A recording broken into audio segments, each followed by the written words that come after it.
دا وروسته دا ډېره بعیده نه ده چې دا طالبان چې نن تاسو ورته بې وطنه وایئ تروریستان وایئ دا طالبان به بېرته هلته بیا په ترخان درته ولاړ وي بورډرو به درته ولاړ وي کابل دې په لاس کې وي او کرزی او د دې ملګري به دلته تاسو ته مهاجر ستاسو په کوڅو کې به ګرځي د امریکې طیارو پاکستان د خاورې نه افغانستان باندې بمونه پاکستان د حکومت د غلطو سیاستو په نتیجه کې په پاکستان کې خدای داسې ظلمیان پیدا کړل چې موږ ورته نصیحت وکړو چې لږ خیر شه لږ تم شه لږ صبر وکړه لږ حوصله وکړه داسې خلک خدای درته پیدا کړه چې په موږ شکر وباسئ او موږ ته به محتاج شئ چې ورته وایي چې ګاره دې خلکو ته وایي چې لږ ګزاره راسره وکړه. د ازان نیوز محترم لیدونکو په دغه ویډیو کې به تاسو ته د استاد یاسر د ژوند او مرګ په اړه هغه خبرونه چې په وروستیو کې خپاره شوي دي دا چې استاد یاسر شهید شوی او که لا هم د پاکستان په زندان کې بندي ده. همدارنګه د استاد د ژوند او په پاکستان کې د بندیتوب په اړه د هغه د کورنۍ دریځ څه ده. په ویډیو کې دې اړخ ته هم کتنه شوې تر څو د استاد یاسر لنډه پیژندنه وشي څومره تعلیم یې کړی ده د مجاهدینو په دوره کې کوم کارونه کړي دي همدارنګه د طالبانو په دوره کې څه وظیفې وي. د ویډیو په پای کې د استاد یاسر د هغه لیک یوه برخه هم راخیستل شوې ده چې استاد یاسر د پاکستان له زندان څخه خپلې کورنۍ ته رالېږلی و. همدارنګه په پاکستان کې د استاد د نیونې په اړه هم درته معلومات لرو چې استاد څه ډول نیول شوی و څه ډول بیرته راخوشي شو. همدارنګه د پاکستانی حکومت لخوا د استاد یاسر سپارل امریکایانو په پولیچرخي او باګرام زندان کې د هغه وخت تېرولو په اړه هم درته معلومات لرو. هیله ده چې ویډیو تر پایه راسره وګورئ.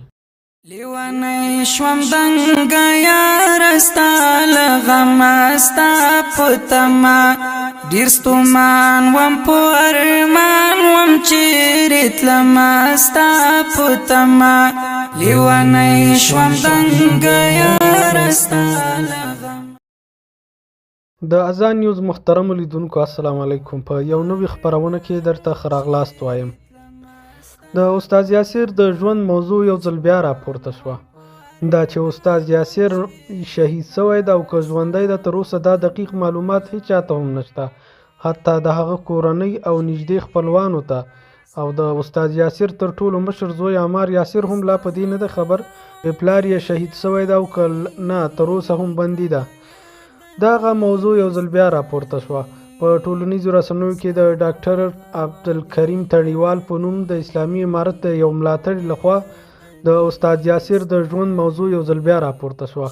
ډاکټر کریم تڼیوال ویلي چې د دوبۍ د استخباراتو د مشر سره د شخصي ارتباطاتو له مخې دا خبر ترلاسه کړی ده چې استاد یاسر تر اوسه هم ژوندی ده او نه ده شهید شوی. ښاغلی کریم تڼیوال پر خپله ټویټر پاڼه لیکلي چې زما د معلوماتو باید پلټنه وشي. پاکستان ته باید ووایي چې موږ استاد ژوندی غواړو. دوی به ووایي چې په حق رسېدلی ده. موږ به ووایو چې سمه ده مقبره یې راوښیي او بیا به موږ د استاد د ډي ان اې ټیسټ وکړو. که ټیسټ یې مثبت و بیا به ووایو چې استاد شهید شوی ده او که نه استاد به 100% ژوندی وي. هغه همدارنګه د ډي ان اې د ټیسټونو په اړه ویلي دي چې دغه ټیسټونه باید د استاد د کورنۍ تر فامیل وي او په یو داسې هیواد کې دغه ټیسټونه ترسره شي چې په شفاف ډول ترسره شي. همدارنګه دغه موضوع ته د استاد کورنۍ هم غبرګون ښودلی ده. د استاد یاسر مشر زوی عمار یاسر پر خپل ټویټر پاڼه په دې اړه یو وضاحت لیک خپور کړی ده. هغه پر خپل ټویټر لیکلی دي په پاکستان کې د محترم استاد یاسر د زنداني کېدو 3 کاله وروسته نوموړي د شهادت اوازه خپره شوه چې تر نن پورې په اثبات ونه رسېده. څو ورځې وړاندې یو ورور ډاکټر کریم تڼیوال دا خبر نشر کړی چې ما په خپل شخصي تعلق د دوبۍ د استخباراتو څخه دا معلومات ترلاسه کړل چې استاد ژوندی ده او په پاکستان زندان کې ده. موږ د ډاکټر صاحب سره شخصي تماس ونیو. نوموړی پر خپله خبره ښه مطمئن ده. موږ دغه معلومات د خپل حکومت مسؤلینو سره هم شریک کړي دي تر څو د پاکستان له حکومت سره مطرح شي. ښاغلی عمار یاسر همدارنګه پر خپل ټویټر پاڼه لیکلي چې دا تور زندان به هم ماتیږي. د غیرتي طالبانو مظلوم استاد به هم ازادیږي انشاءالله. هغه په ټولنیزو رسنیو کې د ټولنیزو رسنیو د کارکونکو څخه دا غوښتنه کړې ده چې یو هشټاګ لاندې د استاد یاسر د خلاصون لپاره په دې هشټاګ کې برخه واخلي. د ډاکټر کریم تڼیوال لخوا دغه موضوع داسې وخت مطرح کیږي چې له دې وړاندې هم داسې شکونه موجود وو چې ګواکې استاد یاسر ژوندی ده او په شهادت نه ده رسېدلی. هغه په 2008 کال د ډسمبر د میاشتې په 31 په پاکستان کې ونیول شو. وروسته تر څو کلونو چې کورنۍ ته په شخصي توګه یا هم په پټه توګه معلومات رسېدل، دغه معلومات بند شو. بیا داسې واضح شو چې ګواکې استاد په شهادت رسېدلی ده. حتی تر دې چې د امارت ځینې غړو هم دا تایید کړې وه چې استاد د پاکستاني پوځ لخوا په شهادت رسېدلی ده. دا په داسې حال کې ده چې د طالبانو د تېرې دورې دفاع وزیر ملا عبیدالله اخوند په پاکستاني زندان کې د پاکستانیانو لخوا په شهادت رسېدلی و. راځو بیرته د استاد یاسر موضوع ته. استاد یاسر له اره د میدان وردګ ولایت د چک ولسوالۍ په بمبئی کلي کې په 1953 میلادي کال کې زیږېدلی ده. خپل نوم یې زمرک و. استاد یاسر 4 کلن و چې له خپل پلار څخه یتیم پاتې شوی. د تربیت او سرپرستۍ چارې یوازینی مشر ورور ډګر جنرال بهادر خان په غاړه درلودې. نوموړي لومړنۍ زده کړې د وردګو په بمبئی کلي کې او د مکتب دوره یې د کابل په حبیبیه لیسې کې په 1971 میلادي کال کې بشپړه کړې ده. د 12م ټولګي څخه وروسته په یو تحصیلي بورس باندې چې په هغه کال کې د هیواد په سطحه 10 ممتازو شاګردانو ته ورکړل شوی و امریکا ته ولاړ. په امریکا کې د لا زیاتې مودې پاتې کېدو د لوړو تحصیلاتو د زمینې په درلودلو سربیره په کال 1983 میلادي کال کې چې د داود خان د حکومت کودتا وه بیرته هیواد ته راستون شو. د کابل پوهنتون د حقوق پوهنځي کې تحصیلاتو ته ادامه ورکړه. ښاغلی استاد یاسر په هیواد کې د روان وضعیت او داود خان په نظام کې د کمونستانو د نفوذ او په هیواد کې د کمونستي فکر د ترویج د مخنیوي په منظور د نورو با احساسه محصلینو او استادانو سره د کمونستانو د دوی د فکر په خلاف مبارزه پیل کړه چې د وخت په تیریدو سره دغه با احساسه ډله ځوانان او استادان د تیر حکومت د ظلم جبر او تشدد له وجې شهیدان شول او پاتې نور یې هیواد پرېښودلو ته مجبور شول. استاد یاسر د داود خان په دوره کې پاکستان ته مهاجر شو. د هغه ځای څخه د تحصیل د بشپړولو په نیت سعودي عربستان ته ولاړ او د مدینې منورې په اسلامي پوهنتون کې د شریعت پوهنځی ولوسته. په هیواد کې د ثور دومې کمونیستي کودتا او نظام په خلاف په مدینه منوره کې د افغان محصلینو یو تحریک پیل کړ چې استاد یاسر د دغه تحریک مشري په غاړه درلوده او د هغه ځای څخه د مجاهدینو جهادي تنظیمونو د حمایت لپاره کار پیل کړ. په 1999 میلادي کال کې له فراغت څخه وروسته پاکستان ته ولاړ. د هیواد د اشغال پر خلاف یې او د اسلامي نظام د قائمېدو په هدف یې د وخت د جهادي تنظیم جمعیت اسلامي سره یو ځای شو او د کفر پر وړاندې مبارزه پیل کړه. وروسته په جمعیت اسلامي کې د عالی شورا غړی او د دعوت و ارشاد کمیسیون د رئیس په توګه دنده ترسره کړې ده. همدارنګه چې کله سیاف راغی او د تنظیمونو د اتحاد لپاره د اتحاد اسلامي په نوم یو تنظیم جوړ کړ تر څو ټول تنظیمونه را یوځای کړي.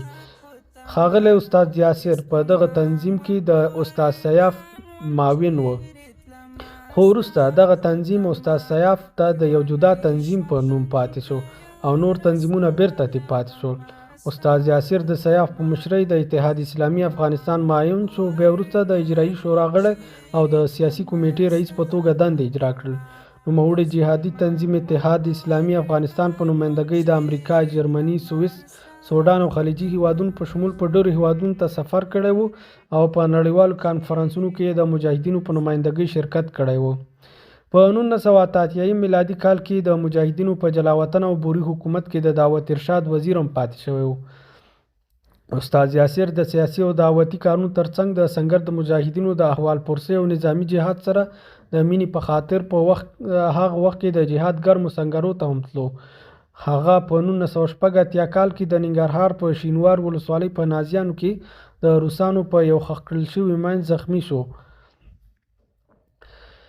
ښاغلی استاد یاسر د روسانو په خلاف د جهاد د بریا او د نجیب حکومت د سقوط وروسته د حضرت صبغت الله مجددي په مشرۍ کابل ته ولاړو. د مجاهدینو په اوله دوره کې موقتي حکومت کې د فواید عامې د وزیر په توګه دنده ترسره کړه. خو کله چې برهان الدین رباني د حکومت واګې ترلاسه کړي نو استاد یاسر د مجاهدینو خپلمنځي اختلافاتو د جګړو له امله د وزارت څخه لاس په سر شو. د وزارت پرېښودو وروسته نوموړی د هجرت په دیار کې په درس او تدریس او دعوتي کارونو مشغول و. هغه په دعوت جهاد پوهنتون کې د عقاید د استاد په توګه زرګونه شاګردان وروزل. د رباني او طالبانو دواړو دورو حکومتونو کې د تدریس ترڅنګ د تنظیمونو خپلمنځي او بیا د طالبانو او تنظیمونو ترمنځ د سولې او روغې جوړې هلو ځلو کې فعاله ونډه درلودله. د طالبانو حکومت په خلاف د امریکایي یرغل په لومړیو بمباریو وخت کې په 2001 میلادي کال کې د امریکا پر خلاف ښاغلي استاد یاسر خپل دریځ اعلان کړ. هغه په دغه دریځ کې د ملا محمد عمر مجاهد له دریځ څخه ملاتړ وکړ او د امریکا پر خلاف یې عملاً ګام واخیسته. تر دې چې کابل سقوط شوی خو استاد یاسر لا هم په وردګو کې اوسېده او د بې سرپرست او نابلدو مجاهدینو او د هغوی کورنۍ په حفاظت سره او مسؤلو ځایونو ته رسولو کې مرسته کوله. په هغه لومړیو سختو حالاتو کې د وخت د مقتضا سره سم استاد یاسر د ولس د بیدارۍ او د مجاهدینو د حمایت لپاره سیري او علني غونډې پیل کړې او د جهاد دعوت یې پیل کړ. په 2004 کال کې د فرهنګي کمیسیون او مطبوعاتي چارو مسؤلیت ورته وسپارل شو چې د طالبانو د سقوط وروسته په لومړي ځل یو پیژندل شوی سیاسي او جهادي څیره شوه. د طالبانو په نمایندګۍ په مطبوعاتو کې ښکاره او د مجاهدینو غږ یې پورته کړ. هغه لومړی سړی و چې د الاماره ویبپاڼه یې پر لیکه کړه. له دې مخکې د طالبانو رسمي ویبپاڼې شتون نه درلوده. په پاکستان کې د ښاغلي استاد یاسر نیول کېدل دا چې په افغانستان کې حالات ډیر ترنګلي وو. استاد یاسر د پاکستان په قبایلي سیمو کې اوسېدی. د پاکستان حکومت لخوا 2 ځلې ونیول شو. استاد یاسر د لومړي ځل لپاره په 2005 کال کې د اګست په میاشت کې د پاکستاني استخباراتو لخوا ونیول شو. د 2 میاشتو بند تیرولو څخه وروسته د 2 نورو طالب چارواکو سره یو ځای په کابل کې امریکایانو ته وسپارل شو.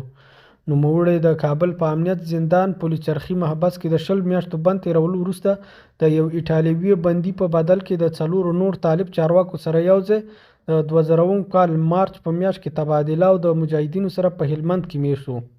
ښاغلي استاد له بند څخه د راخلاصېدو وروسته په هلمند کې د جهادي مصلحت پر بنا یو ځل بیا د پاکستان او افغانستان ترمنځ د فرضي کرښې په اوږدو کې قبایلي سیمو ته مخ کړه. هغه په قبایلي سیمو کې اوسېدی. وروسته په 2008 کال کې په پیښور کې د پاکستاني استخباراتو لخوا ونیول شو.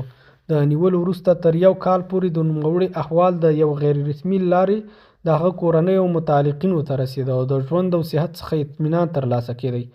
خو د 2010 کال څخه وروسته د نوموړي په اړه د هغه کورنۍ او نور متعلقینو کوم احوال نه دی ترلاسه کړی. البته د راخلاص شوو بندیانو لخوا داسې احوالونه راتلل چې د پیښور صدر په یو پټ پوځي زندان کې ساتل شوی. د همدې احوالو د جملې څخه په 2014 کال په میاشت کې د یو راخلاص شوي بندي لخوا داسې احوال راغی چې استاد یاسر د پیښور صدر په پوځي زندان کې ساه ورکړې او شهید شوی ده. باید ووایو چې استاد یاسر د بند په هغه ټوله موده کې چې تیر کړی و په کوټه کلفۍ یا تنها ساتل شوی ده او د هیڅ بندي ورسره مباشر قتل او خبرې نه دی شوي. د شهادت دغه اواز د استاد یاسر د کورنۍ په شمول د مطبوعات له لارې ټولو هیوادوالو ته ورسېد. خو البته د رسمي منابعو څخه یې په اسنادو کې تصدیق نه ده شوی.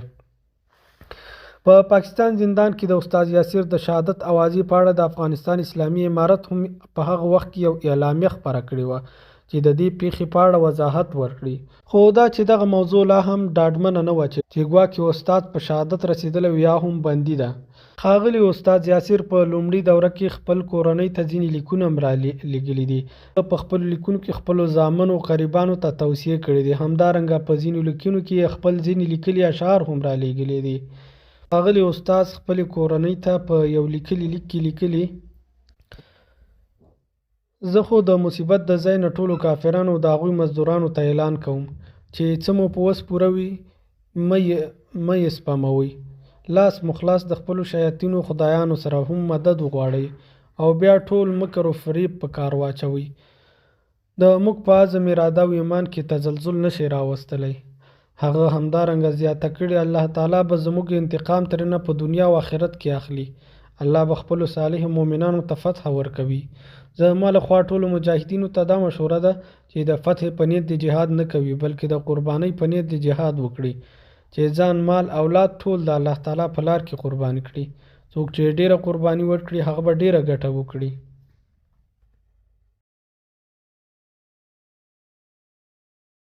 دمرا دی سخت دی غم اشنا